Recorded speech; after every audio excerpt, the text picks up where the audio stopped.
October 14th, 2023. We'll be reviewing the Medicine Buddha practice, or sadhana, that some would call it. And because this class has been taught so many times, I'm always amazed that maybe there might be new people still. So what I'm going to do is do kind of, oh, you can come and sit down here. Ben, make yourself at home. Oh, you can bring the box with you. It's cool. I have we're doing a little bit of housekeeping here. It's going to be about 3 more minutes. Sorry about that.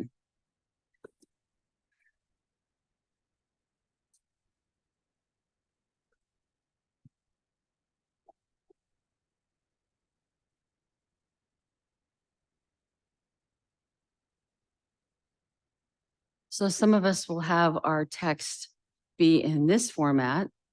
This is called a pecha, P-E-C-H-A, or sadhana.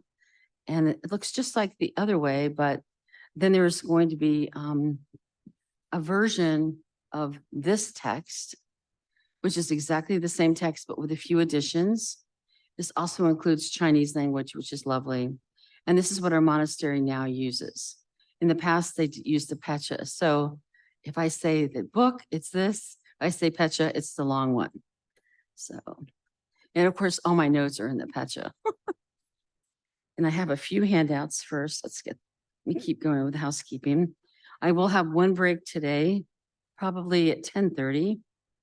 I have to be at work by noon, so we're going to cut out of here a little bit before 11:30. There will be time for Q&A, and I want to make sure that everyone knows they can always email me also. And in the subject, I would always please put Medicine Buddha. And my email is Cathy, C-A-T-H-Y, Lhamo, L-H-A-M-O, 108 @gmail.com.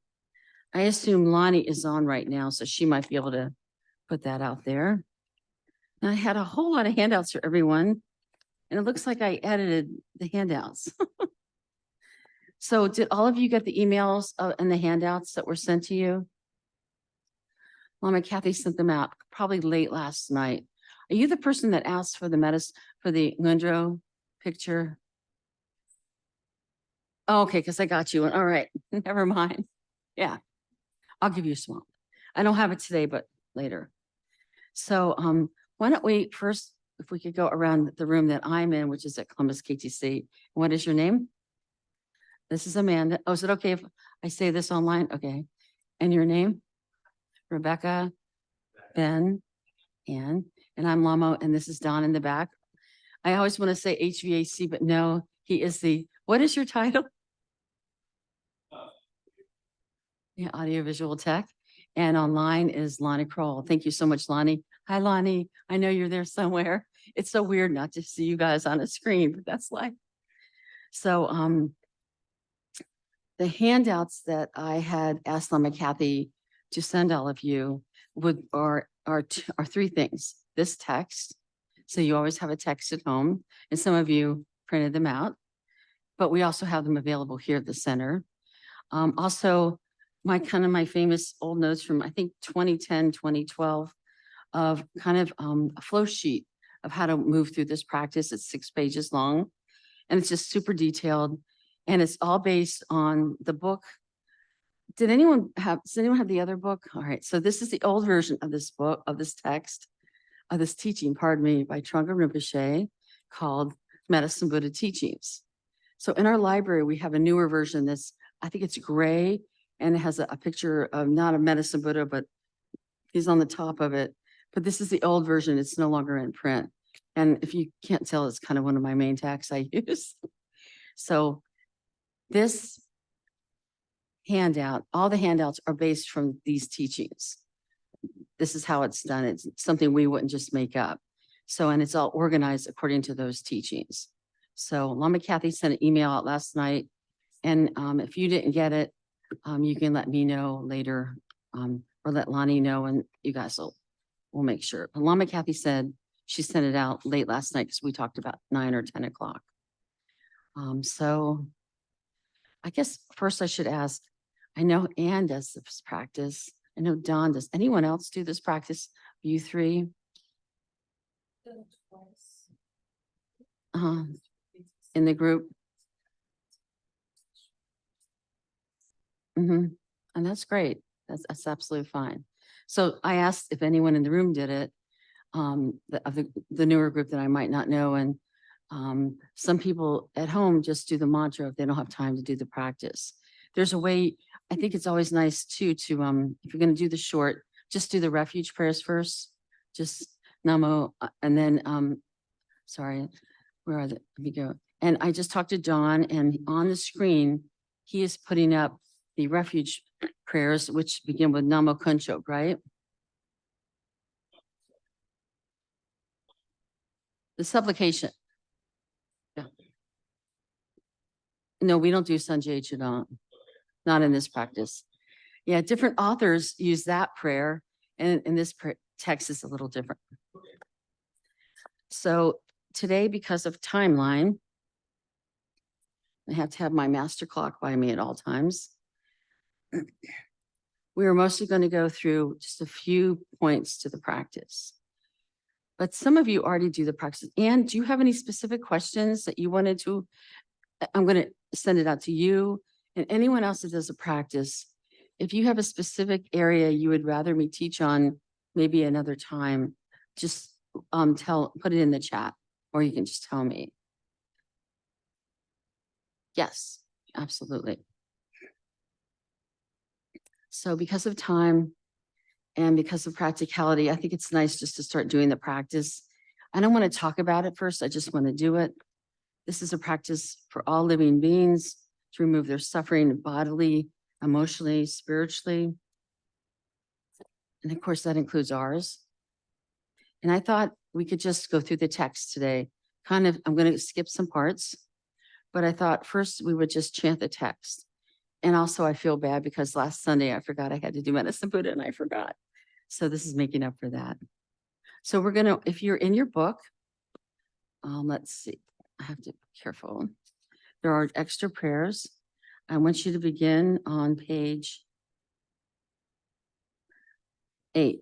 If you're in the one that has the Chinese, at Namo Bhikkhanse Maharajaya.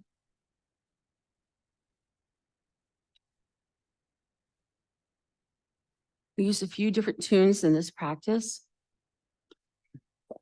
And we have a few different hand gestures or mudras. But I thought we would just start together. I don't want you to worry about what you sound like. I want you to have a fun time today. This is a workshop, not to master the whole text in one sitting, but just to be introduced to it. So the first group of prayers are supplications of the whole lineage that brought Medicine Buddha about. And so I thought maybe this part we would read in English. And I just had a theory that it might be different. I'm going to use the booklet because I don't trust my text. And I wonder if you should get a booklet too, but I think you'll be fine. Okay, so we're going to just read this part in English. The first phrase is not translated. You notice Namo Bhikkhanse Maharajaya. The translation is homage to the great king of medicine. And now we can start in English. Endowed with an ocean-like treasury of qualities and merit, you calm the torment of suffering living beings endure. With the blessing of inconceivable compassion, I supplicate sapphire light. So these are, I believe, 8 or 9 different four lines each time, and they're different qualities that Medicine Buddha gives human beings and other living beings. The second one, those bound by intense greed, yet not hearing your name, they're born as humans who delight in generosity. Victorious Medicine Buddha, I supplicate you. So that's the end of that one. That's a short one. The next one, violating morality and abusing others, living beings are born in the realm of hell. Yet hearing your name, they're born in a higher realm. King of medicine, I supplicate you. The next, through repeated, decisive, and slander, deep schisms are created and lives are taken. Yet hearing your name, they no longer can harm. King of medicine, I supplicate you. The fifth one, and these are the names of all the Medicine Buddhas. We have a total of 8 Medicine Buddhas. Usually we just focus on the big blue one, but these are the others that have been translated. Excellent name, flawless appearance of fine gold, glorious supreme one, free of misery, resounding Dharma melody, king of direct knowledge, king of melody, and king of the Shakyas. All of you I supplicate. That, by the way, included Shakyamuni Buddha, is one of the 8 medicine Buddhas. The 6th group, Manjushri, Capital, Vajrapani, Brahma, Indra, the 4 kings of the 4 directions, the 12 great chiefs of the Yakshas, and others. I supplicate the entire and perfect mandala. Mandala in this case is a gathering. The next, the Sutra of the 7 Tathagatas aspirations, and the Sutra of Medicine Buddha, the treatise of the great abbot, Shantarakshita, and other texts. I supplicate all the volumes of the genuine Dharma, or the teachings of Medicine Buddha. The 8th, Bodhisattva, I'm sorry, there's so many words. Bodhisattva, Shantarakshita, Chisung Detsun, and others, the scholars, translators, royal ministers, bodhisattvas, all the genuine lamas who hold the lineage, Chokyi Wanchok and others, I supplicate you all. The blessing, and then the last one, through the blessing of this supplication, may the many fears and illnesses of this life be pacified. At death and after every fear of lower rebirth is dispelled, bless us to be reborn as Sukhavati. And this text was edited. This actually supplication was written by Karma Chagme Rinpoche, who's kind of famous in our lineage. And the entire text is by Mingyur Dorje Rinpoche. And they worked together. And so this entire text was, the whole medicine, but it's actually all edited by Karma Chagme. So now let's get into the root of the practice. That was the supplication. That can be done with any tune. For instance, Namo Beka, let's see, it starts out, or you could just go, so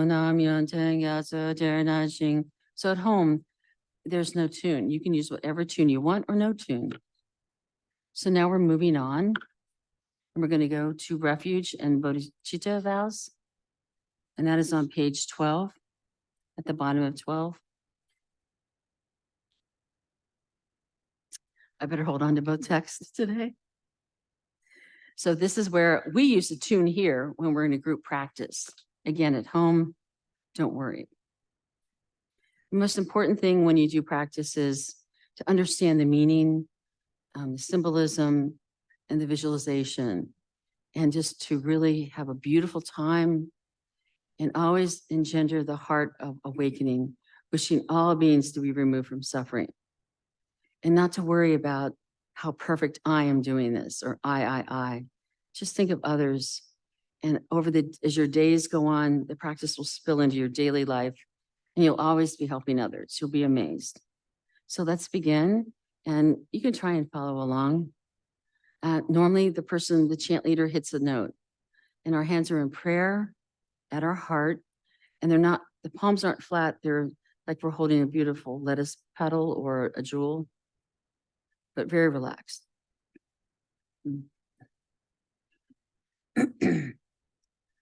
Om Namo Kunja Sundansa Wasum Kyabne Namla Yatsu Chitro Konsanjela Gochir Janju Chotu Semge Do.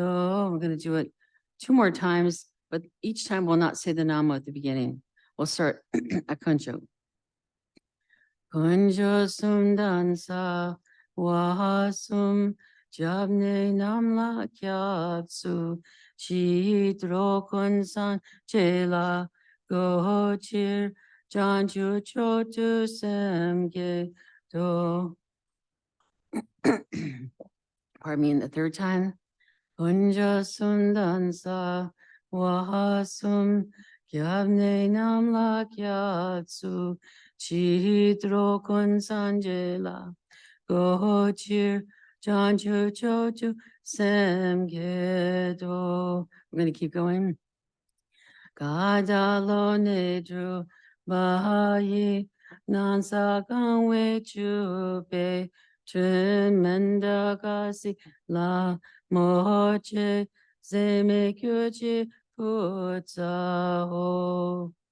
Tokunde dendu ngahadra dele nyame tanyonsho. And in English, we'll read that.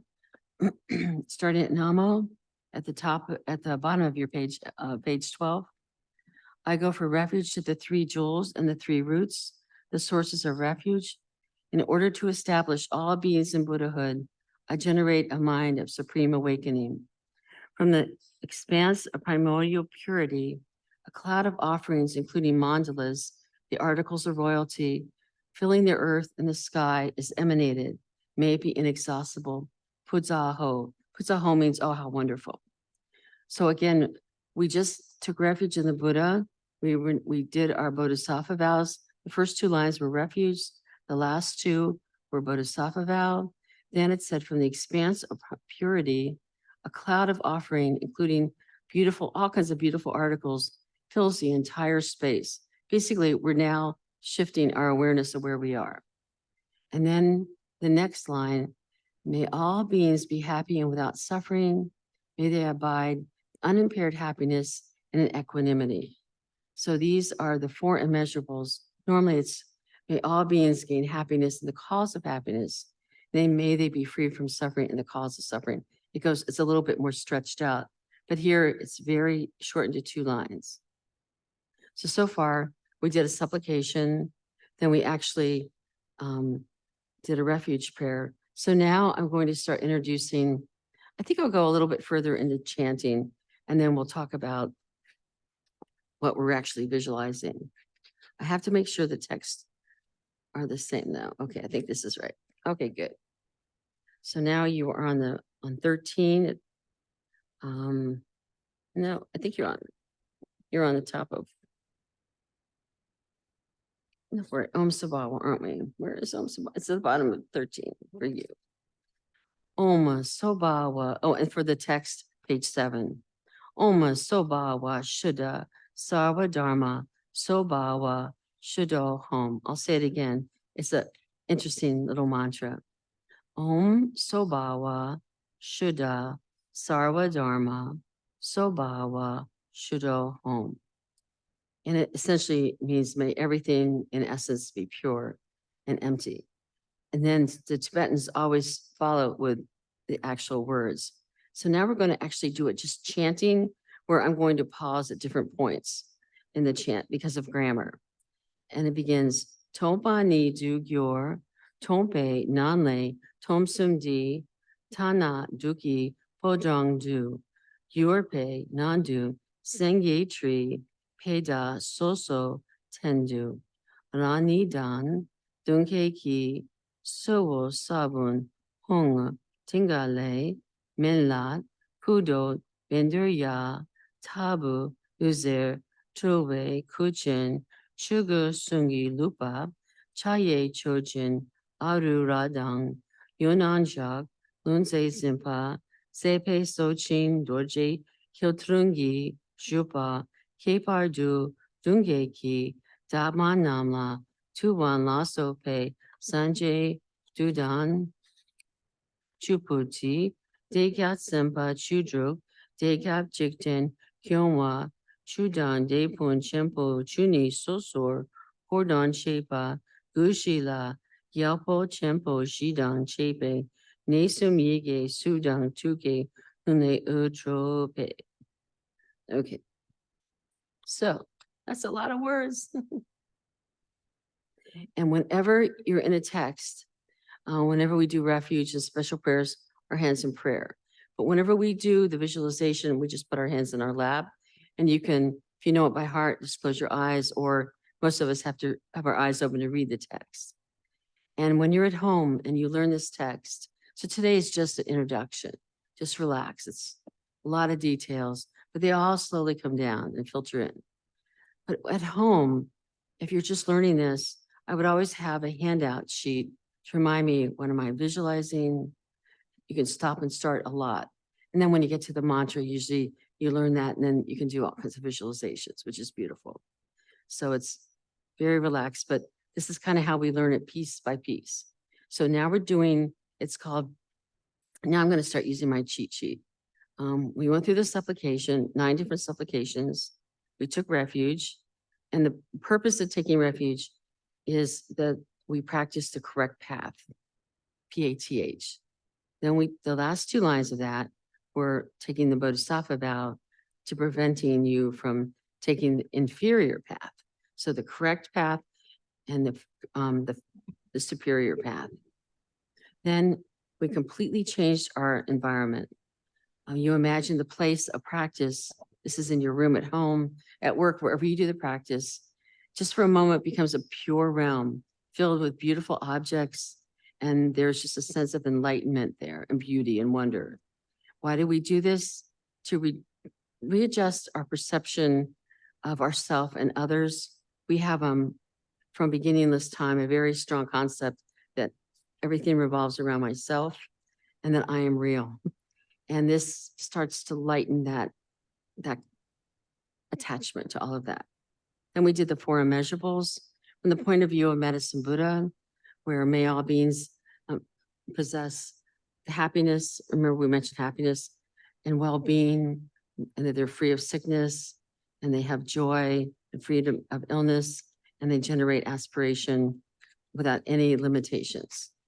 So then moving on, what is now called, so that's kind of the preliminaries, all done.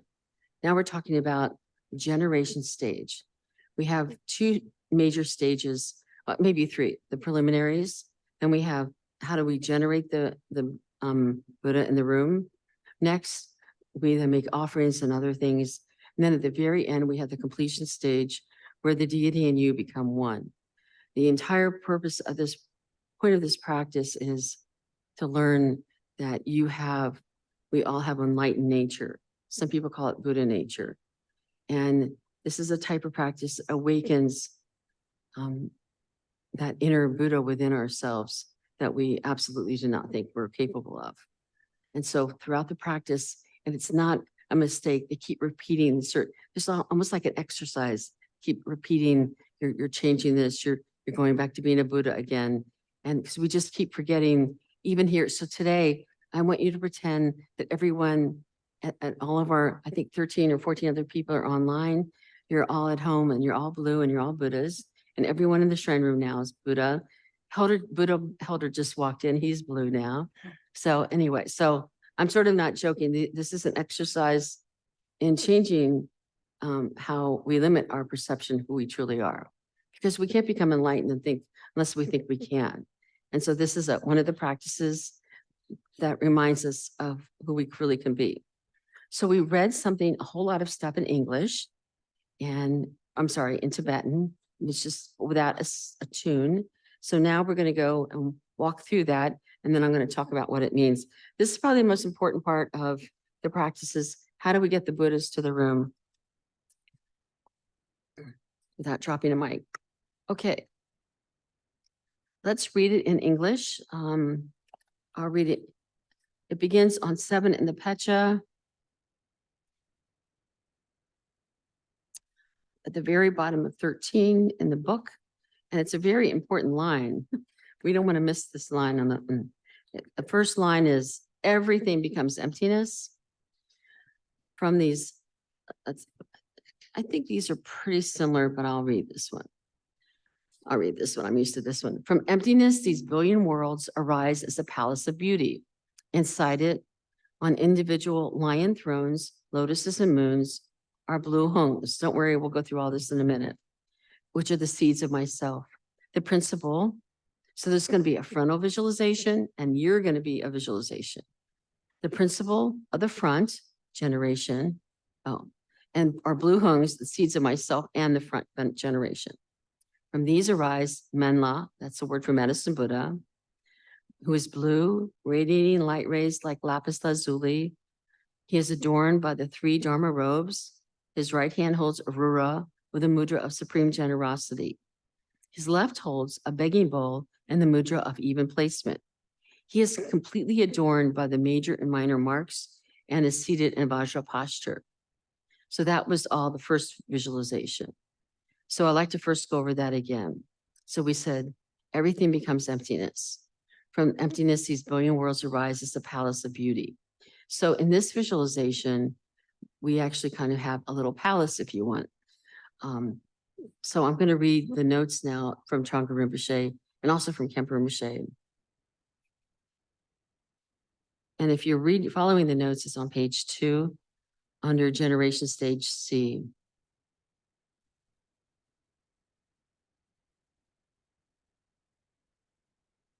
So maybe I should go through this a little bit more detail. I'm going to start at the top of the page on page 2. Preparation for visualization of self and frontal. So in this practice, just to let you know, a lot's going on. And if you love detail, this is great for a person like me who's a bit OCD. If you don't like so much detail, we're going to keep you, I'll give you the simpler version. Both are the same effectiveness.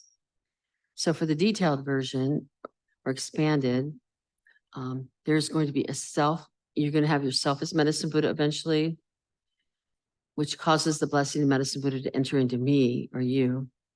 Simultaneously, we're going to have a visualization of a frontal Medicine Buddha and his entire mandala, a group of all kinds of beings that are associated with him in front of you in the sky.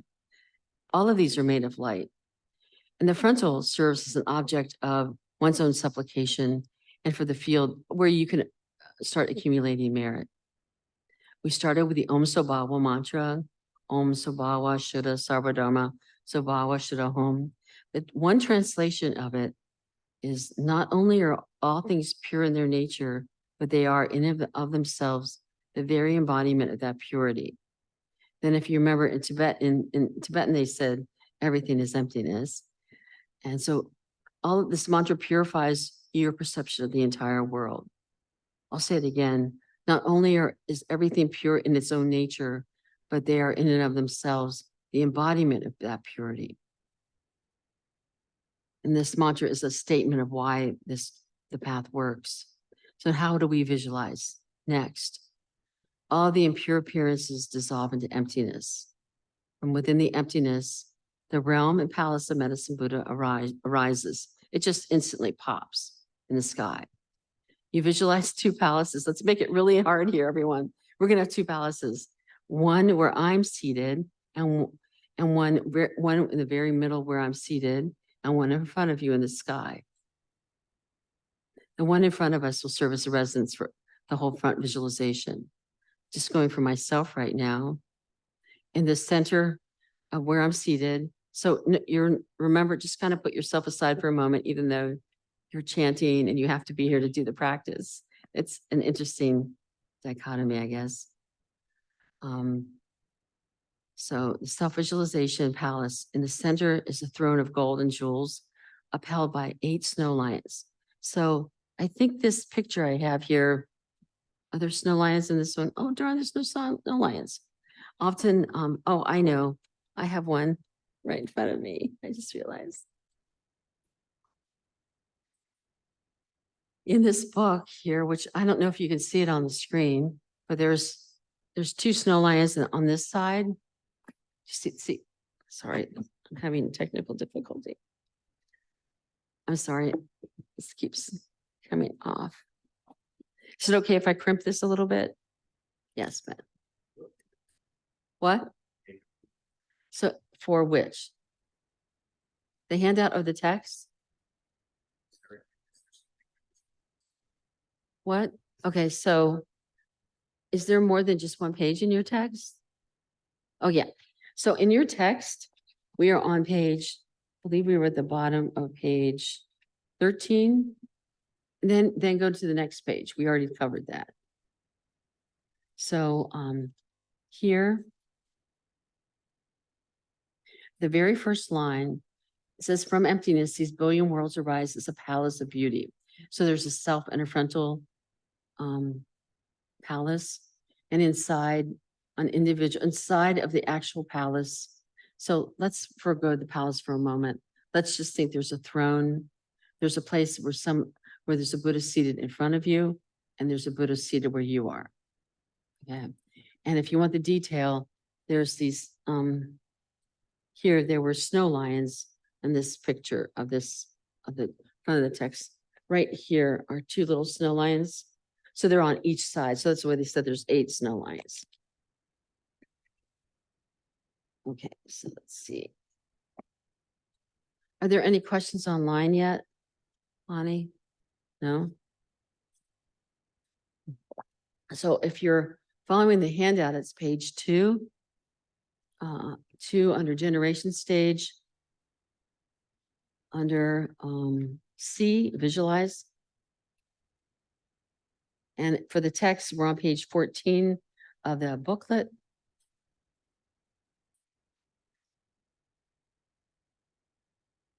And page 8 in the sadhana.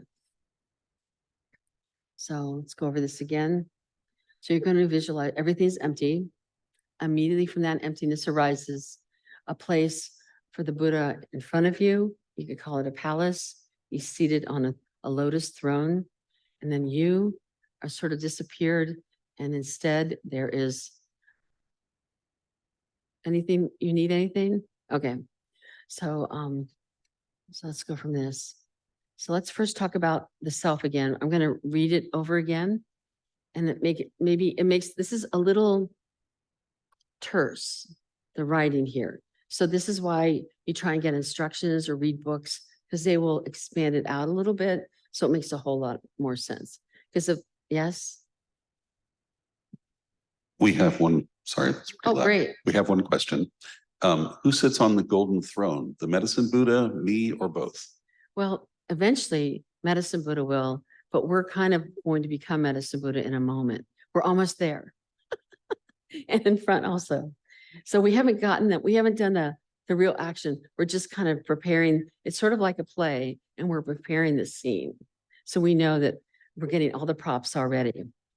So, okay, let's see.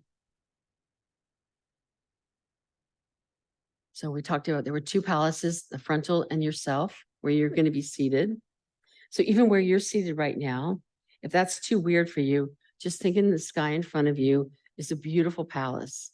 And inside of it, and it's made of light, and inside of it is this beautiful throne and has a lotus base to it. It has 8 snow lions around the base of it.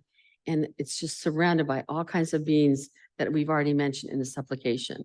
So we're going to blow this out a whole lot more.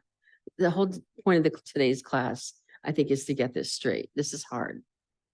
Okay, so we talked about the 2 thrones. Frontally, in the center is a beautiful large petal lotus. And in the center, so in the front, basically is going to be a beautiful Buddha. And on top of him, he will be seated on a moon mat. It's just like a white disc of moonlight, but on a flat. It's just seated on a beautiful lotus. And surrounding him will be a lot of other groups of beings. So now I'm going to read it again. The frontal palace, this is so detailed. In the center is a 16-petal lotus, and in its center is an 8-petal lotus. And on top of that is moon disc of both the front and self. And then you visualize, oh, I brought it with me. You visualize a blue home. You visualize HUM, it's in the text. So I've got to start making props. So you have a lotus here, a moon disc on top, a lotus with the moon, the lotus has the opening, and then the moon lays on top. And then, oh, I didn't know this is blue. At home, it looked black. There's a blue home and it's facing this way, or just think of blue light. You don't even have to think of, this is a seed syllable medicine Buddha. And at the frontal one, he's in front of us, seated, and it's so the 2 homes are facing each other. We're facing the frontal visualization. Does that make sense? So I'm trying to find more props. The next time I'm going to have a lot more props. On top of the moon disc of the front and yourself, visualize the blue home. And this is how the Buddha comes to the room. You then visualize rays of light radiate from each of the homes simultaneously. And they make offerings to the Buddhas and Bodhisattvas, particularly to medicine Buddha's realm. They are received with joy and blessings and return in the form of blue light and dissolve back into the home. Once again, we do this, but this time the rays go down and out, removing all suffering, come back to the home. So now I'm going to show it kind of visually with my hands. Let's talk about the frontal visualization. This happens with you too, but just a frontal. From that blue home or that blue light above the lotus and the moon disc, light pours out from that seed syllable, goes up and makes offerings to all the Buddhas, particularly medicine Buddha realms, and comes back to that light. And then the light goes down and out, removes the suffering of all living beings, and comes back in an instant. Medicine Buddha is there and where you are. So that's how the deity comes to the room. In almost every practice we do, we use light a lot. Does that make sense? Do you want me to do it again, or did it make sense? So this is, if you're stymied for a little bit, it's on page 2 in the handout, and we are under kind of C7, 7 and 8. So again, we make these offerings from that seed syllable, and now we're going to describe the deity. So in my sadhana on page 8 that we chanted, we also described the medicine Buddha, what he looks like. So let's go, and for you guys in the room, I've got to mark this a little better the next time so I can find it. Okay, let's read page 14 in English at the very top. Do you have a text? Oh, great. The very top of 14.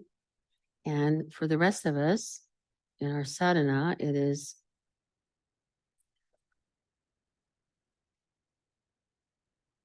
I believe, and it's around page 8 and 9.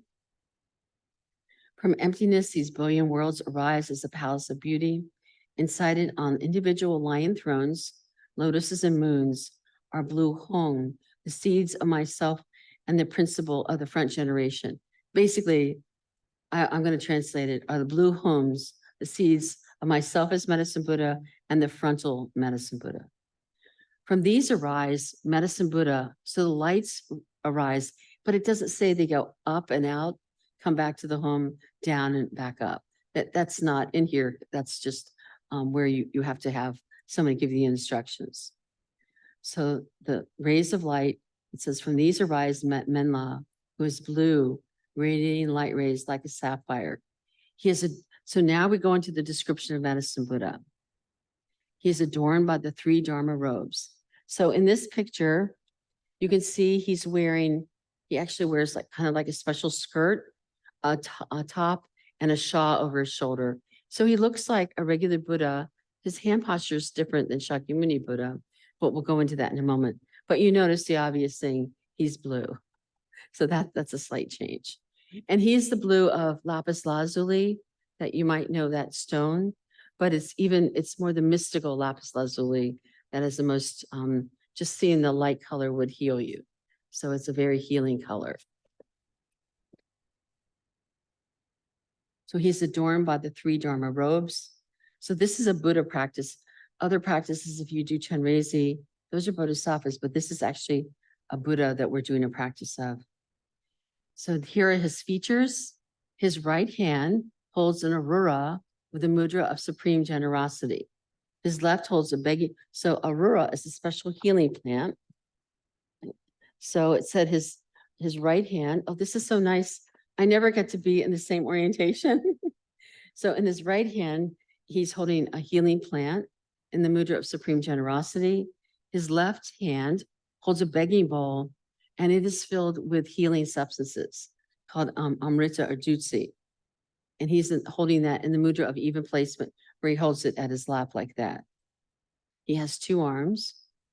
He is completely adorned by the major and minor marks of a Buddha. There are 32, and I forget the second number. There are many, many different marks, like special symbols on their soles, on their palms. Their entire body has symbols to show that they're a Buddha. He's seated in what we call Vajra posture. Is he seated in lotus posture there? So I should look at the book. He's seated in Vajra posture, which you would call full lotus. On the petals, so now let's talk about the front generation, the front Buddha, who's in the sky in front of us, made of light. It's all light, But because we're human, we need colors. We're creatures that see form and color. So in front of us, up in the sky, is the medicine Buddha that we just visualized. But there's a whole lot of other things going on. Surrounding him is a ring of 7 other medicine Buddhas, all the way around, except in the very. So let's imagine there's 7 other lotuses with moon discs, and there's all these other Buddhas of all different colors around him. And the very front petal are all the texts, TEXTS, all the books and the teachings of Medicine Buddha from beginning. And all the commentaries, all of that is there. They're just humming. They're all piled up. So far we're Medicine Buddha, but we're not going to worry about that. Medicine Buddha is in front of us. All the Medicine Buddhas are around him, a ring of them, and all the texts are in the front. So the closest thing between both of us are the texts. And then there's more to visualize, of course, because this is Vajrayana, so they like to overdo the senses. Surrounding those are 16 bodhisattvas that are associated with Medicine Buddha. And then I think in my handout, we go into where they are.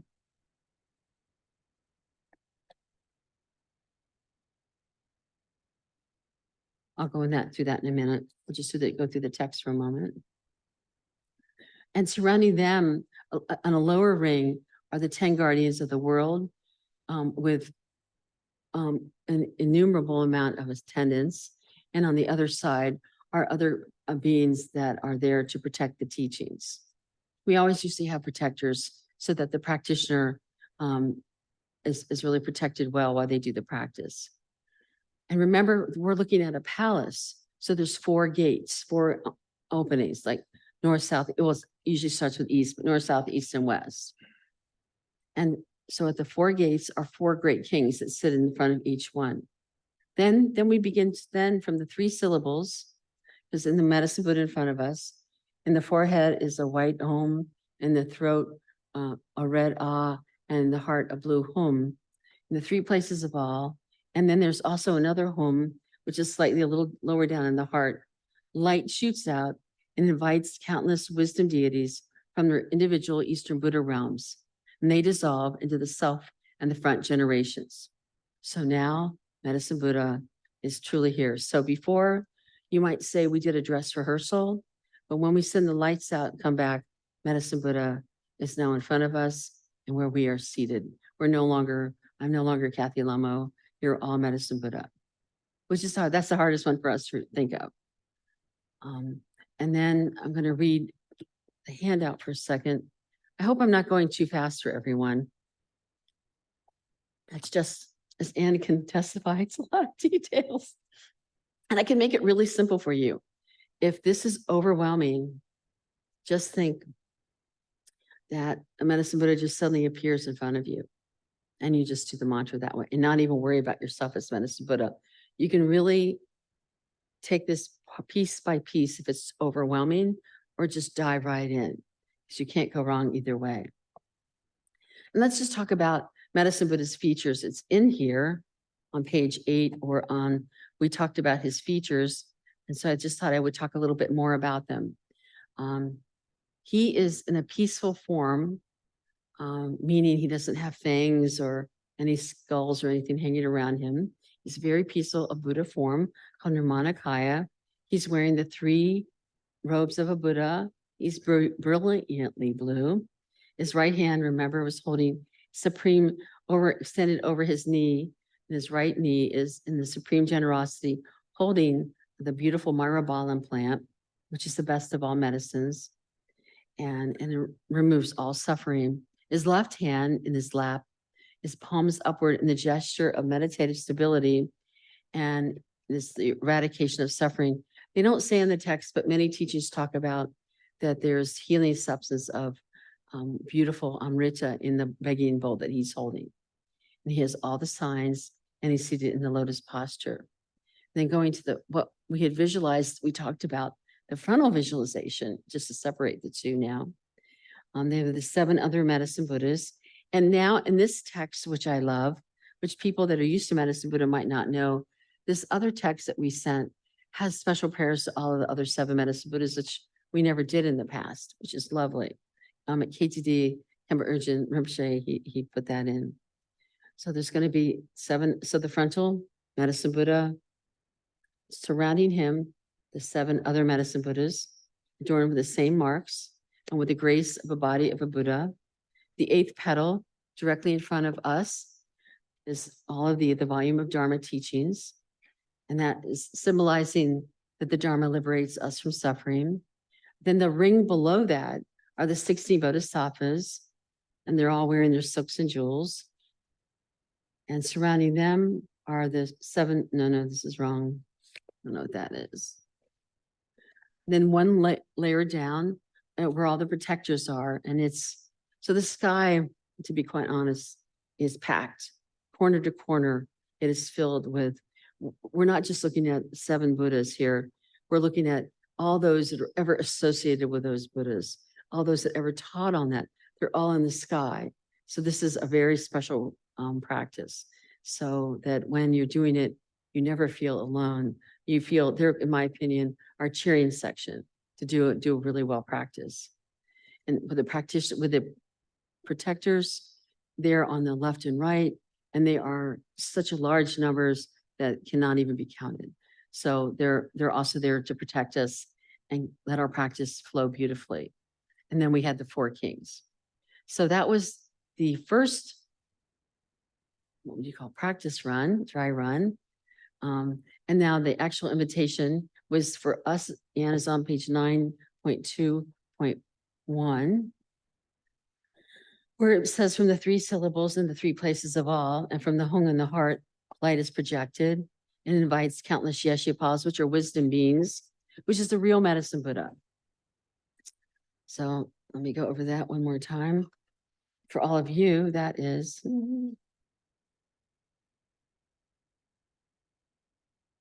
I think it's on page.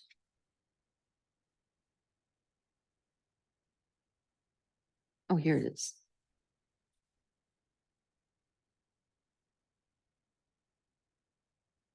On page 15, line 2, kind of in the middle where it says, from the 3 syllables. Does everyone see that? So from the 3 syllables and the 3 places of all, and from the home and the heart, light shoots out and invites countless wisdom deities from their individual Eastern Buddha realms. This is medicine Buddha's realm. All the Buddhas have their own home, you might say, their home planet or whatever. That he is from the Eastern direction, and they dissolve into the self in the front generations. So that happens, and they are dissolved, and now medicine Buddha is here. So twice we kind of had a lot of lights shooting out and coming back, and that's fine. How's everyone doing? Not overwhelmed yet? That's good. I would have already left the room, but this is me. For me, because I've had a stroke years ago, I can become completely overwrought. So I really honor if people have to just walk out or just have a timeout or whatever.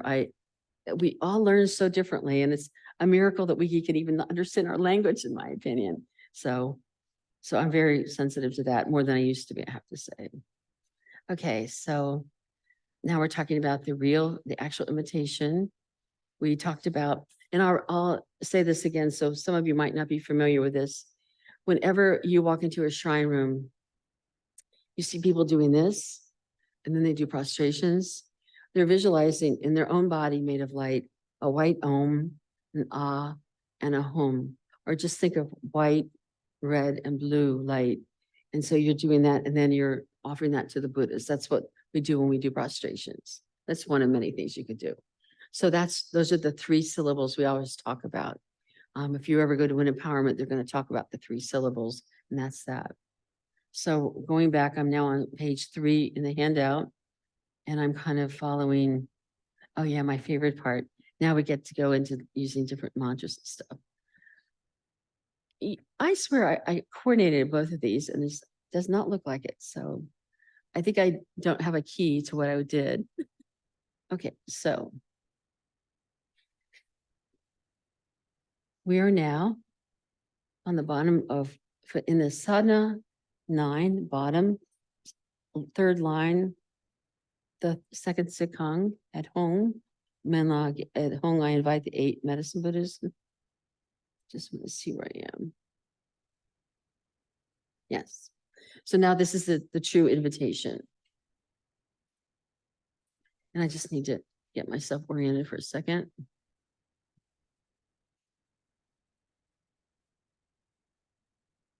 So it says, I invite the 8 Menla brothers and all deities. So some people say, why are there 8, not 7? Well, if you include the main, there are 8. Without exception, please rain down great splendor. That means please bless me. Bestow supreme empowerment upon me, whom worthy and faithful. Please dispel false guides and obstacles to longevity. Are we all on the same? Is that in your text too?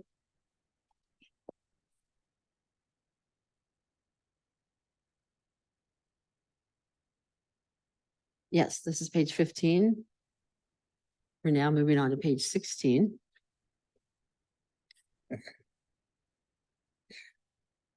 No, yep. Be nice if I have this on the right page. Yeah. Okay, so now we start doing a few extra things.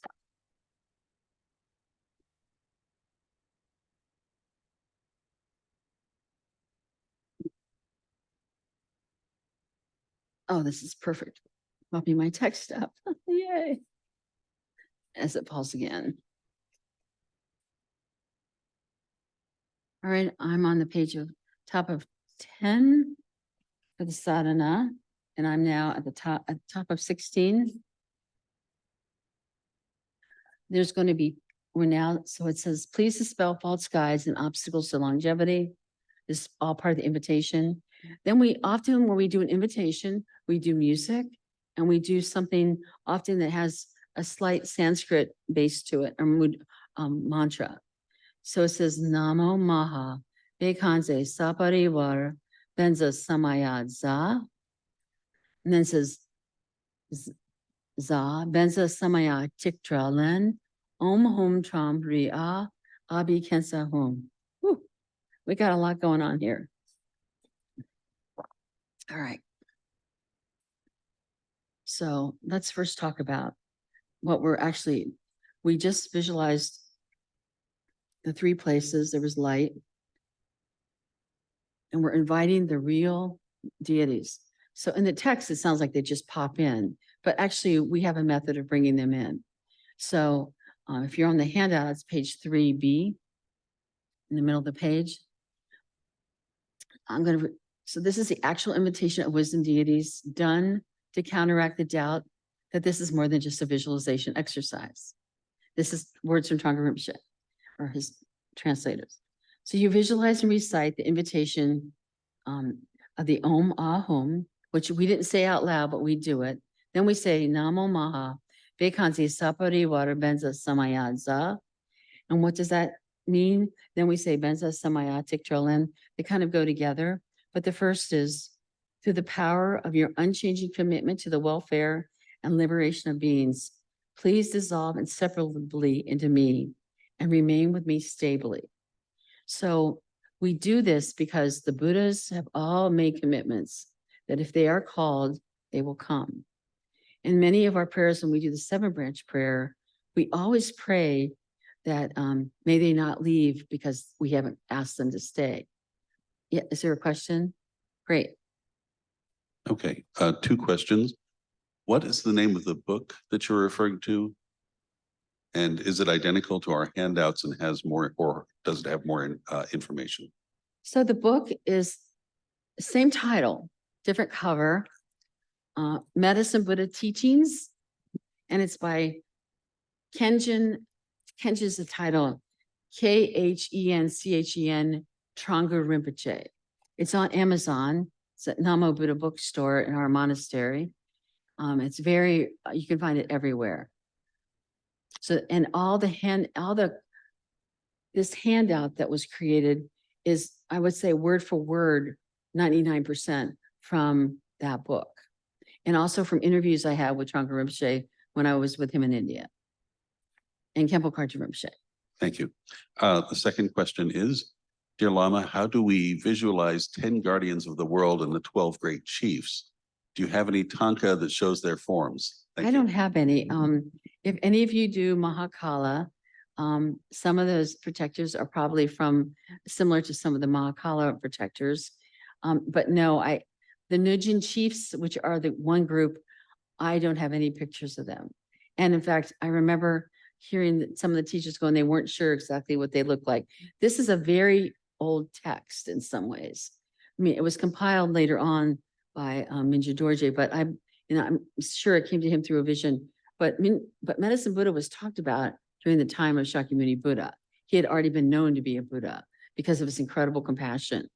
And so this is one of the few texts that are done throughout all of Tibet, the same text. Usually for Chenrezig and all of our other practices, they use different texts, but they use the same sadhana. So it's very ancient, and I'm sorry, I've never really looked for that. That's a good thing to look for, though. If anyone sees it, send me an email. I would love to see it. Yeah. So, but thank you, everyone. Great questions. Okay. So now we're inviting the deities, and we sometimes invite them with light, but sometimes also with mudras, hand gestures, and with mantras. So we're saying, so could you all say the Namo Maha Bhikkhu one with me?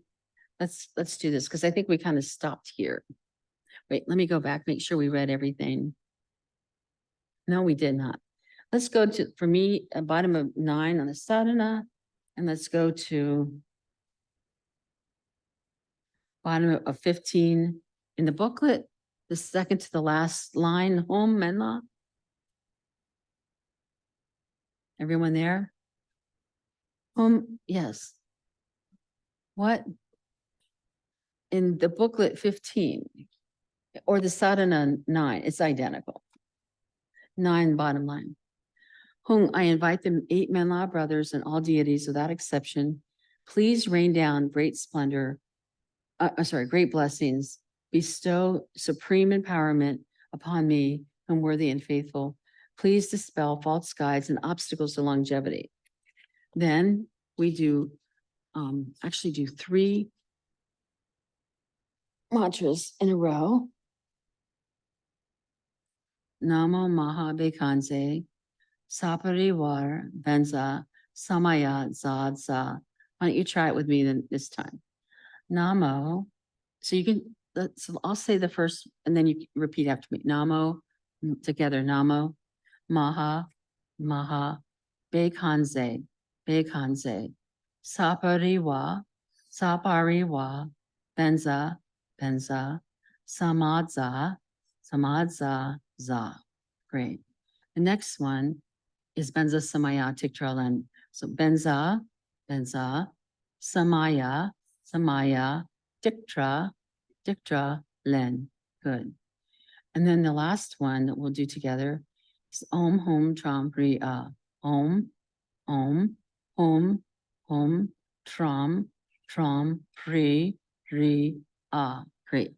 Actually, Abhikansa Hom is part of it. Abhikansa Hom. Abhikansa Hom. Okay. Okay. Abhikansa means empowerment. So, okay. So now let's do it. So we got a lot going on here. So here we go. And then we do music in the middle of this, and we do mudras. So first we do the Dugya Assembly Mudra. Then we're going to be doing, please be seated. So first we put our hands together at Namo Maha Bhikkhu. So we begin like this. Namo Maha Bhikkhu Sapari Warabenza Samayadza. So we put our hands together in prayer. We kind of do a little scoop motion. Right goes on the outside, cross over, and snap. Let's do it again. Prayer, scoop, cross, snap. Great. And then it keeps, then there's a pause for music, so you don't have to worry about getting ready. Then we say Benza Samaya Tiktralen. It's to be seated mudra. You just do an inner scoop and to be seated, but it's much more than be seated. It means please remain here. Please stay with us and help us. So, okay, so let me read on a little bit what all this means. So again, these first two mantras together, Namo and then Benza, through the power of your unchanging commitment to the welfare and liberation of all beings, please dissolve inseparably into me and remain with me stably. So the Namo Mahabekansi Sabari Warabenzas Mayaza, it means please dissolve into me. So you actually envision they're coming and dissolving into you, dissolving into the frontal visualization and the self-frontal visualization. And then to remain stable, Benza Samaya Tikdralan. So that's part of the invitation. We played a beautiful musical rendition in between that. And now you think that all of the invited deities, reminded of their commitment and with their compassion, dissolve into the frontal and self-visualization. Now you think that your body, speech, and mind is visualized as Medicine Buddha's body, speech, and the mind of Medicine Buddha, and they are now indivisible. So at home, you would completely rest at this moment. Again, haven't we done this before? See how there's a little repetition going to remind us of what the purpose of this practice is, to learn how to quickly think of yourself as an enlightened being and filled with blessings. It's a very special practice. It's something that I never really worked on until I worked with the sick. And it's not that we're healers or anything, but this is a very special practice more than anything, so that you as a practitioner stay well and healthy physically and mentally and spiritually throughout your entire career as a Buddhist. And we need that type of protection. So it's a very special practice. So next is my favorite part. I better look at the timeline. Oh, that's pretty good. Why don't we take a quick break? 10-minute break, okay? And then we'll get to the empowerment with our fingers in the air.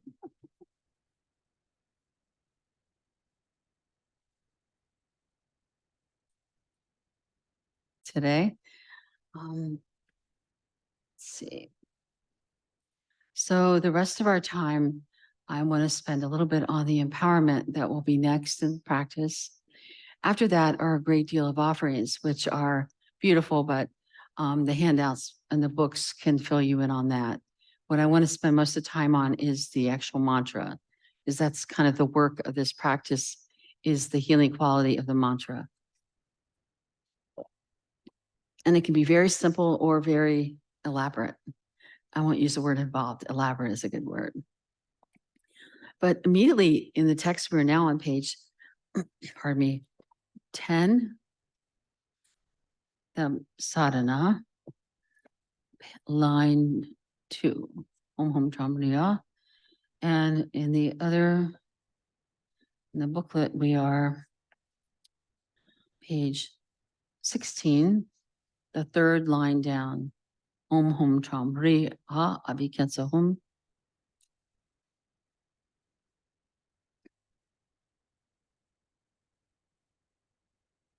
Let's see how many people are missing. Just 2. I think just 2. That'll be fine. So just to do a recap, in the beginning of the practice, we did a supplication to this practice with many different groups of beings and people in the past history that are associated with Medicine Buddha, also explaining some of Medicine Buddha's activities. The second part was the introduction, which we went into doing refuge. I'm just doing a recap right now. We did refuge and we took the Bodhisattva vow. We transformed our environment. And then we slowly went into transforming everything into emptiness. And then we brought the deity, I would say the dress rehearsal deity, to the room, sending lights up and out and back and everything. And then Medicine Buddha was in front of us and we were Medicine Buddha. And then we actually invited the true deities from Medicine Buddha's realm, and we offered them lights from our 3 places, Oma Hum, and invited them. And then they actually, I didn't describe it, they came to the very middle of the visualization and sort of in the sky in front of us, and then dissolved into us. It was at home. It's something you would kind of do slowly. Then because we invited them, we make offerings to them. And first, we reminded them of their commitment to us and all living beings. And we also reminded them to please stay. And now, as part of that offering, we also do an empowerment, which I'll talk about for a moment. And just kind of as an aside, for you to qualify to do this practice because of Medicine Buddha's tremendous. So before any of us fully become a Buddha, we will have an opportunity to be in the presence of very special teachers in a very special location and make almost like a prediction of what you want to look like as a Buddha and what your activity will be. I was in Bodh Gaya, India with His Holiness Gawa Karmapa when he did the first when the 17th Karmapa did the first Kagyu Malam. And everyone was taken aback when he said, what kind of Buddha? I mean, everyone, the monks, everyone kind of did this. And I'm sitting there going, I must have heard that wrong, the translation wrong. And then he went on and on saying, someday you will really be asked this question. You should start thinking about what kind of activity do you want to be? So Medicine Buddha knew immediately he had 12 different commitments or 12 different features of what really makes the Medicine Buddha. And just really in a nutshell, anyone would see his form, write his name, say his name, which is his mantra, is his name, even think his mantra, would help heal all living beings, physically and emotionally and spiritually. And so that was his goal, was healing. And he wanted everyone to have these blessings so that we in turn could also reciprocate. So that's what's very special about Medicine Buddha.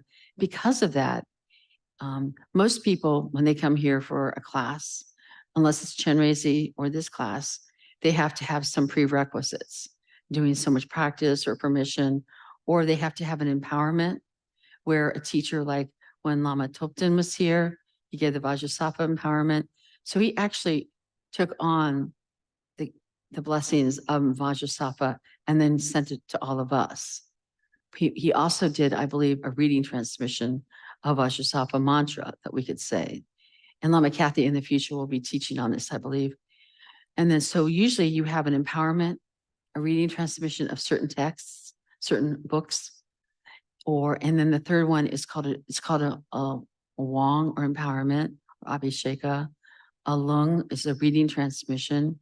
And the third one is Tree, which is instruction. So Trungpa Rinpoche's book is a tree, T-R-I. And this class is like a baby tree, just an addendum to that. So, sometimes during a practice, there is an empowerment.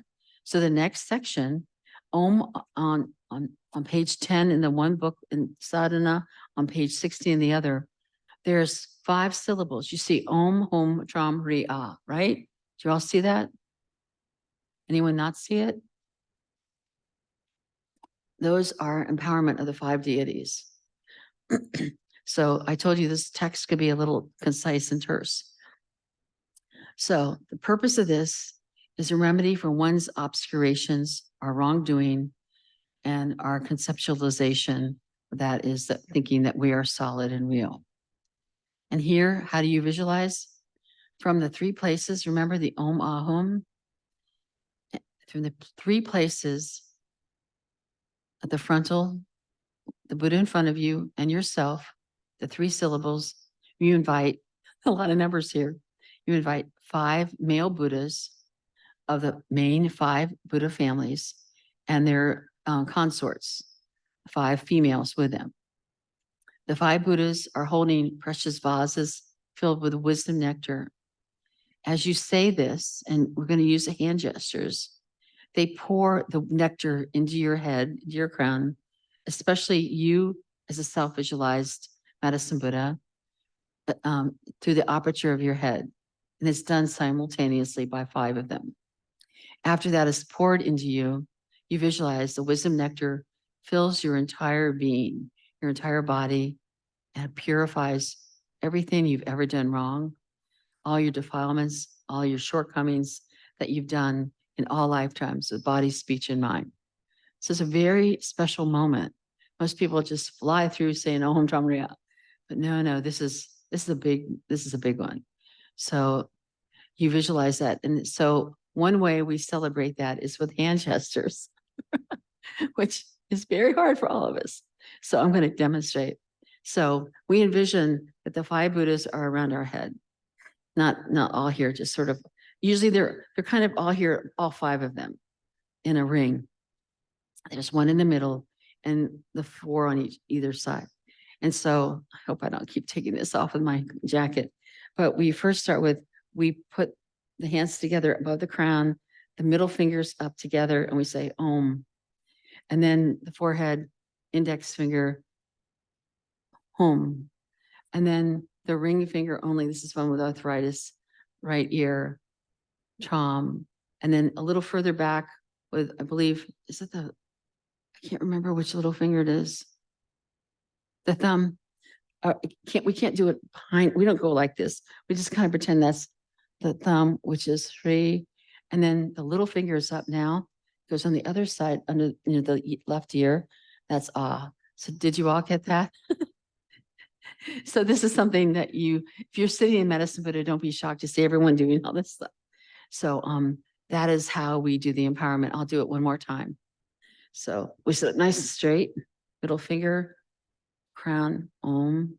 And then the second is index, Om at the forehead, ring finger, right ear, Chom, little finger, no, thumb around the back, Free, and then Ah is left. So I'm going to just do this, Om, Free, Ah. Then we do this, Abi Kansa Hom. We visualize all of the nectar comes down into us. And we're made of light. And at home, you would just rest for a moment there. Now, the rest of the text is a great deal of beautiful offerings. Whenever you have a guest, what do? I mean, we've spent this entire time bringing the real medicine Buddhas to the room. Now we make offerings to them. And the rest of the text is primarily that, is making beautiful offerings with gestures, with words, with mudras, with music. And we also do praise towards the end. And then the very end, we actually do the mantra. Sometimes it's not done right at the end, but in this text, it is done at the end. And I'm sorry, we don't have enough time to do everything because I wanted to spend some time really going over the mantra. So you would all learn it and understand a little bit. So let me just get my handouts already here. We actually also, a form of offering is we wash, we wash, we bathe, we clothe the Buddha also. This is because this text is unique. This is tantric and sutric. It's a mixture of ancient times and modern times. So we have that feature in there. Then we have the mantra. And we are now on page 15 in the sadhana. And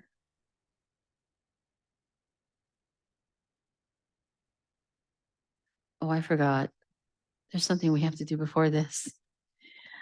Right at this point, which would be on page 21. And we don't have this, Anne, so you'll have to grab the booklet. Right before the mantra, we do a supplication to the 8 medicine Buddhas, which we never did before. It's very beautiful. So let's say this in English together. It's on 21. When we do this once a month, we always try and do both Tibetan and English, but we'll just do English today. It's very beautiful. There's a lot of repetition. So again, page 21, I'm going to start where it says, I prostrate. Sorry, I prostrate. I prostrate, make offerings, and go for refuge to the Bhagawan, Tathagata, Arhata, Samyak Sambuddha, King of renowned glory of excellent name. The next one, I prostrate, make offerings, and go for refuge to the Bhagawan, Tathagata, Arhat, Samyak Sambuddha, King of melodious sound, brilliant radiance of ability, adorned with jewels, moon, and lotus. The third, I prostrate, making offerings, and go for refuge to the Bhagavan, Tathagata, Arhat, Samyak Sambuddha, immaculate, excellent gold appearance of jewel who accomplished the moral conducts. Now on 22, I prostrate making offerings and go for refuge to the Bhagavan Tathagata, Arhate Samyak Sambuddha, supreme glory free from suffering. Number 5, I prostrate making offerings and go for refuge to the Bhagavan Tathagata, Arhate Samyak Sambuddha, melodious ocean of proclaimed Dharma. 6, I prostrate making offerings and go for refuge to the Bhagavan, the Tathagata, Arhat, Samyak Sambuddha, King of complete omniscience, he who delights in the ocean of Dharma with supreme intellect. The 7th, on page 23, I prostrate, make offerings, and go for refuge to the Bhagavan, Tathagata, Arhate Samyak Sambuddha, Medicine Buddha, King of light of sapphire. And the last one, number 8, I prostrate, make offerings, and go for refuge to Shashta Bhagavan, Tathagata, Arhate Samyak Sambuddha, Victorious Shakyamuni. So this is our historical Buddha, is the 8th in that visualization of the 7 and the 8 in front of us. So there's that. Next page, we're now getting ready for the mantra. And it says, think that the home in the heart of the self and front generations is surrounded by the mantra garland. And the mantra is this: Teata Om Bekanze Bekanze Maha Bekanze Raja Samugate Soha. So I thought I could give you the tiny transmission of how to say it. So I'll say the word and then you can copy after me. Teata, Teata, Om Bekanze, Om Bekanze, Bekanze, Bekanze, Maha Bekanze, Raja, Samugate, Soha. Teata Om Bekanze, Teata Om Bekanze, Bekanze, Maha Bekanze, Raja Samugate Soha. Teata Om Bekanze Bekanze, Maha Bekanze, Raja Samugate Soha. So this mantra is a great deal of his names of King of Medicine. Usually mantras aren't just translated because it's more of a sound vibration. And so now I want to go over a few things. So here at the center, we usually sing it because we sing most of this practice. And so you can just join me. We're going to do this just for a few minutes and then we'll do the visualization. Teata Om Bekanze Bekanze Maha Bekanze Raja Samugate Soha. Teata Om Bekanze Bekanze Maha Bekanze Raja Samugate Soha. Teata Om Bekanze Bekanze Maha Bekanze Raja Samugate Soha. So normally we would sing that for quite a while, and then we would just stop, maybe hit a gong, and then we would all just chant it at our own speed and our own level of sound. So, but today you're here to learn, so we have to talk a little bit about the visualization during the mantra. I have an entire sheet that I had Lama Cathy send you. Did all of you get this? Okay, if you didn't, just so I'm first going to read on the other sheet, just see what I wrote. This was done, 2 were done very different years. So the mantra is happening first with the self and frontal. Visualize in the heart of oneself as Medicine Buddha, in the heart of the frontal Medicine Buddha, in his heart. So remember, Medicine Buddha has Om, Ahum, and then a little home down here where the heart is. And there at the heart level, there is a mantra, which is in the shape, it looks like a Hawaiian lei. And so often all the seed syllables are seated on little either lotus petals and moons or just moon discs. That would be crowded. I'm just going to have moon discs for this. This is a really big mantra. So kind of in the middle of our heart is the mantra. And Trungpa Rinpoche never talked about it spinning, but I have it somewhere, the direction of it. I'll have to email it all to you. It's because there's a certain way of, some mantras are read from the outside. This mantra is read from the outside, so it is in counterclockwise. So if you were standing outside looking at hers, you would see it, te atau, because it would be counterclockwise direction, so we could read it. So just to let you know, that's how it's done. It doesn't spin though. And the te atau is in the very front, and then it would go around. So that's kind of the visualization to begin with.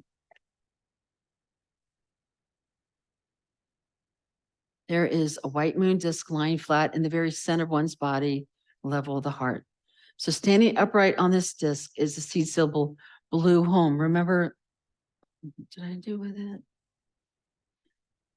This is Medicine Buddha in the form of one mantra, hum, hum. So this is a ha letter, where this is underneath to make it a and that little circle on top makes it so it's a hum, H-U-M. So this is kind of in our heart or in the middle of the te atau bekansi mam baza samagati soha. We don't say the hum. Sometimes when you hear Chenrezi, they go omane pemi hum ri. Ri is the seed syllable, but we don't, in this practice, we just say the mantra without the seed syllable. But the seed syllable is important to remember in the heart. So going on, standing upon a disc is the seed syllable, the blue hum. So this is the deity in the form of a seed syllable. And it represents the deity's mind or his wisdom. Surrounding the hum is the garland of the mantra. Often mantras are called garlands. That's how they were first translated. With rays of light emanating, and it's arranged. Here I wrote clockwise, but I think it's counterclockwise. So you read it standing outside, right? So I read it standing outside. This is counterclockwise, right? Yeah, it's counterclockwise. So, so if you're that good at visualization, that's wonderful. But most people just think in their heart there's a blue light, and there's other lights. So there's multicolored lights coming off, predominantly blue in the visualization. The self-visualization only from the seed syllable home and the mantra garland in the heart, multicolored rays of light shoot out from us, from the self, and they shoot out to the frontal in the front of us. And then they shoot from the frontal to the main medicine Buddha. The rays of light strike the heart of the frontal, arouse compassion.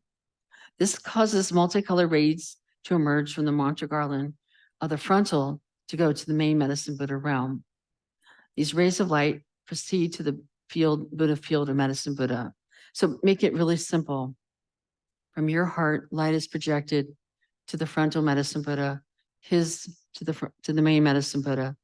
And then the medicine Buddhas are very pleased. And so they send down blessings of body, speech, and mind. And now we're going to talk about, it's called the descent of blessing. And this is what you visualize for a little while when you're doing the mantra.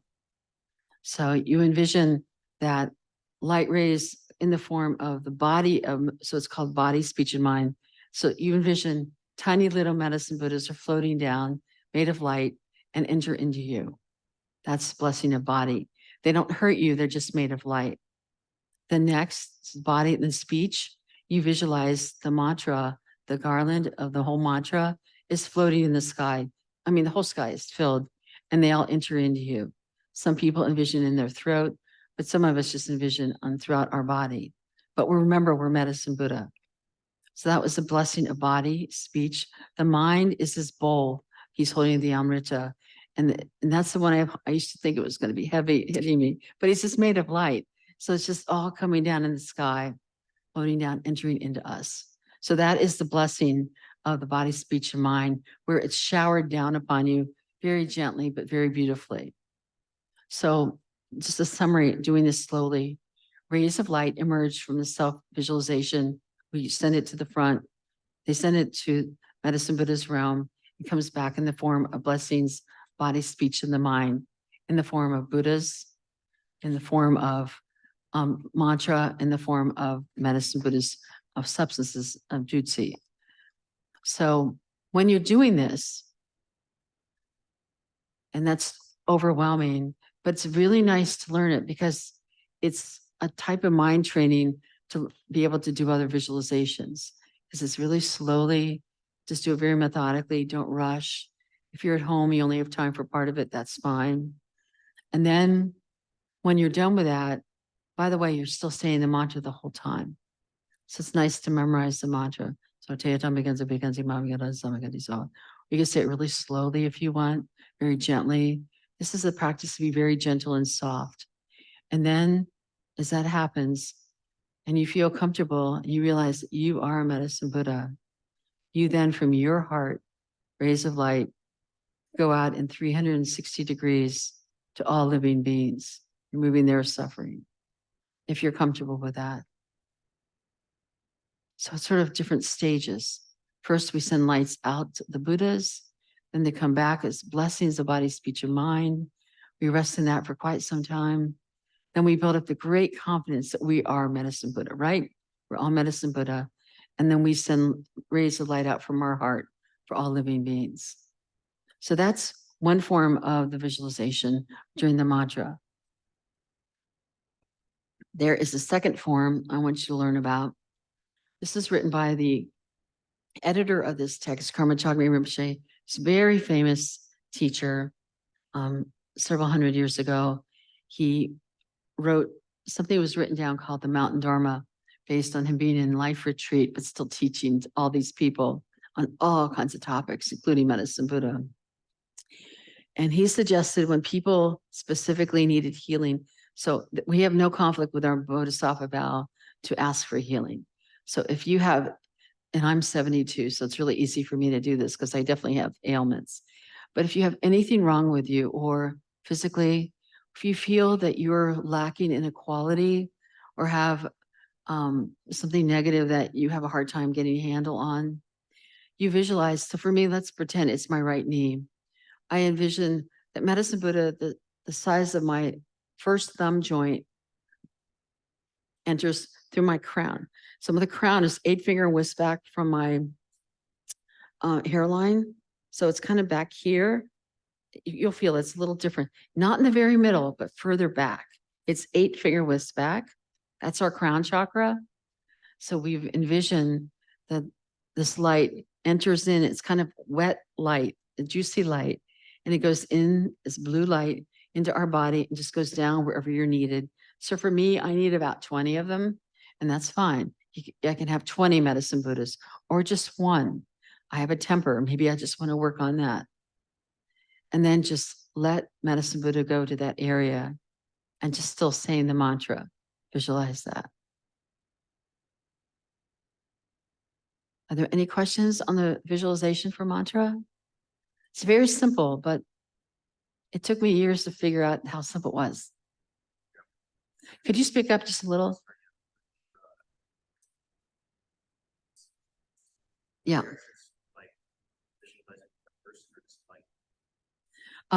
You can visualize just blue light, or if you like, if you can, a small tiny medicine Buddha goes down into you.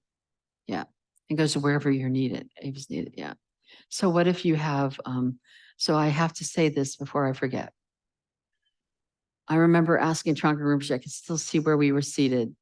Well, I have a whole list of people I'm asked to pray for. And he's like, no, get rid of the list. He said, you were to pray for every living being, not just people you know and favor. He said, we always do that. So when you do these practices, think of everyone.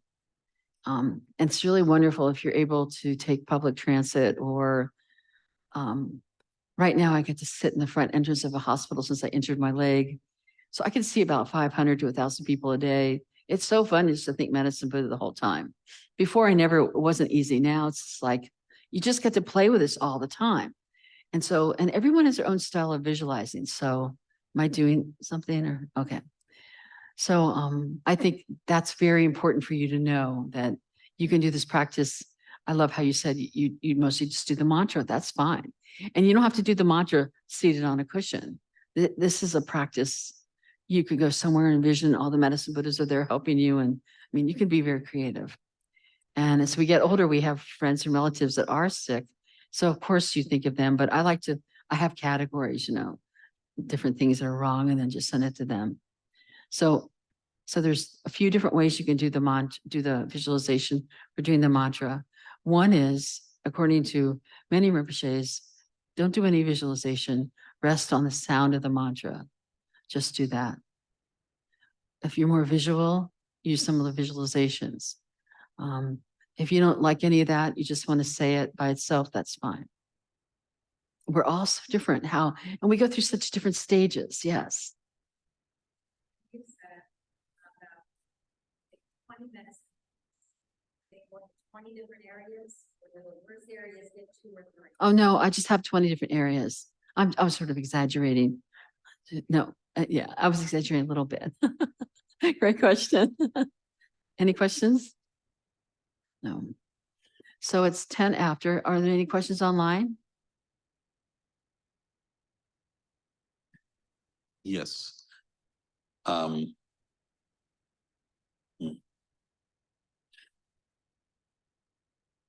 Okay, you may have kind of already answered this. Is that visualization, can that be done for another person or a certain place that experiences some conflict?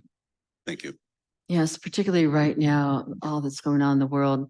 Absolutely. I think in that case, I would probably use the general mantra, the general visualization, so that first you envision getting the blessings of body, speech, and mind from medicine Buddha realm. And then once you have the confidence, then sending all of that as you're doing the mantra wherever it's needed. I think that's very important. And if you do have friends that are sick, that's wonderful. I'm not saying don't pray for them, but pray for anyone else that has whatever they have. Does that make sense? I mean, just make it broaden your visualization so it's for everyone. Yeah. Excellent question. So rarely do I ever get done on time. I know we took some shortcuts today. And but I think at the end, we always do a confession and a regret. It's just a few lines in the text. And then we actually do the dissolution. So here, I think some people just do a very fast dissolution and other people like a lot more detailed. So you can, remember we talked about the protectors and the Yaksha chieftains. We can ask them to leave first. It's right in the text. Then the 8 medicine Buddhas and the Bodhisattvas of the frontal, they dissolve into your heart. So just think frontal into you, and then you gradually, the dissolution, we actually use the home syllable again, but I didn't go into it very much in my handout. Tongren Rinpoche said, then the self gradually dissolves into light and then into expansive emptiness. So in this practice, when we do this, we're very active. We're visualizing this. Mingyur Rinpoche says sometimes you pretend this, you pretend that, and then we feel the actual medicine Buddhas come and we do the mantra. And at the very end, the whole point is at the dissolution point, we just do this so we completely rest in our nature. What does that mean if you haven't had Mahamudra teachings? You just let your mind drop. Just relax and drop. And the moment you start thinking, then you can do the closing prayers. So some people, there's minds could just, you might be surprised how quickly your mind drops and just stays there for a while. Don't force it, but just let it drop. Or some people would say, just let it expand or relax. And then you dedicate the merit. We always dedicate the merit. So I think are there any questions? Good. Where do we find the recording later? They're asking. I think Lama Cathy always sends one out. She's That's really what I good thought. about that. Yeah. Is that right? Thank you. But did you have a question? Okay. So just for a moment, could we just sit quietly? I'm kind of winding down now. So let's just get all of our stuff in order. And I want to thank you so much from the bottom of my heart for letting me have this opportunity to share with you. And please forgive me for any mistakes. And please read Tongren Rinpoche's book. It's just exquisite. It was based on a teaching he did around 1976, 77. And 96, 97. I was supposed to be there and I had had a stroke and I couldn't go. And all these people sent me little notes, little like, you've got to get a transcript of this, you got to do this. So finally, I got a transcript, this was in a very different format. You can still get it, I think, online from Senshin. What was the name of that book? I have it right at home. I'll send the link, but there's all kinds of great links out there. But later on, they finally did a book, and this was the first version. And then I looked at the second book and I realized it's much more expanded of his actual teachings. So I love both of them for different reasons. So, all right, so let's just sit now quietly. Just relax your mind.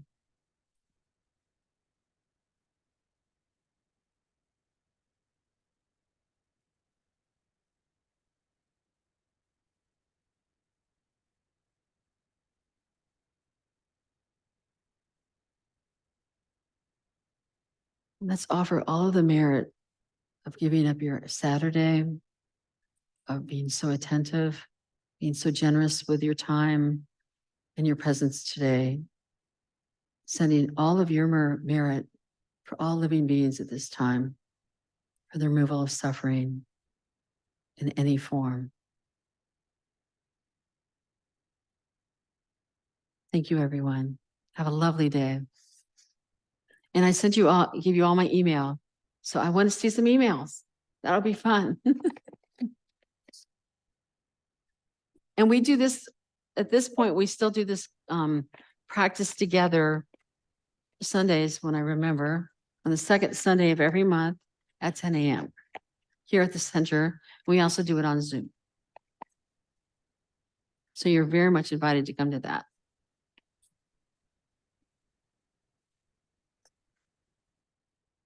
At Gmail. So CATHY Lhamo, LHAMO 108 at gmail.com. Yes, thank you.